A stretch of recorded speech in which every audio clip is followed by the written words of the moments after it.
Гответе со Мицкоски. Рецепт за лаги од кујната на ВМРО ДПМН. Долго готвена ипарт каша. Невообичаено соопштение на Социјалдемократскиот сојуз, објавено на официјалната Facebook страница, предизвика лавина реакции во јавноста.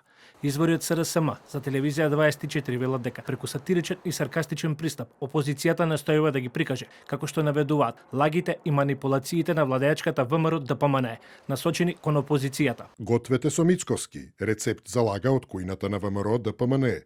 Долго готвена ипарт каша. За оваа лага ви се потребни еден Зоран Заев и еден Венко Филипче и пар роднини од Заев, по можност браќа, братучеди, море било кој. Како ја подготвуваме оваа лага? Еден Заев. Сега, бидејќи Заев е жилав, мора долго да се динста. Дури и 5 години откако е во политичка пензија, може би ќе треба и повеќе. Еден Венко. Тука е дополнителен проблем. Тој е прилично нов и свеж, но мора да се измеша со нешто долго динстано. Например, Заев, кого претходно сте го маринирале.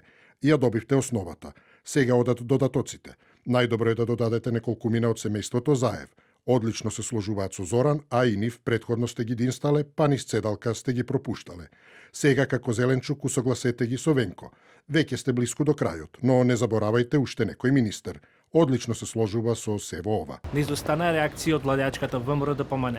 Оттаму велат дека СДСМ представува трагедија на македонското општество, а начинот на комуникација го поврзуваат со поранешниот лидер на партијата и екс-премиер Зоран Заев. ВМРО ДПМН смета дека реакцијата на СДС е на ниво на состојба која е надвор од сферата на политиката, а повеќе во сферата на душевното здравје на авторите кои од ноторни криминалци прават жилави луѓе и жртви.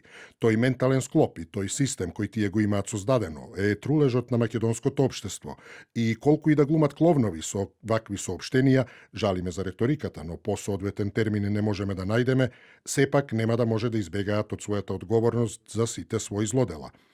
Убедени сме дека оваа реакција или ја пишувал лично Зоран Заев или некој кој им е на платен список и сака да им испадне интересен и се адаптира на нивниот систем на вредности и хумор кој е разбирлив за одредена категорија на луѓе. Несогласувањата меѓу власта и опозицијата и невообичаениот наратив уследија по серија скандали, што во јавноста ги објавија двете најголеми политички партии. Скандалите се поврзани со Министерството за земјоделство и ИПАРТ фондовите, зашто беа поднесени пријави против поранешниот заменик министер за земјоделство од редовите на СРСМ Трајан Димкоски, а со нерегуларностите беше поврзан и актуелниот министер за земјоделство Цветан Трипуновски.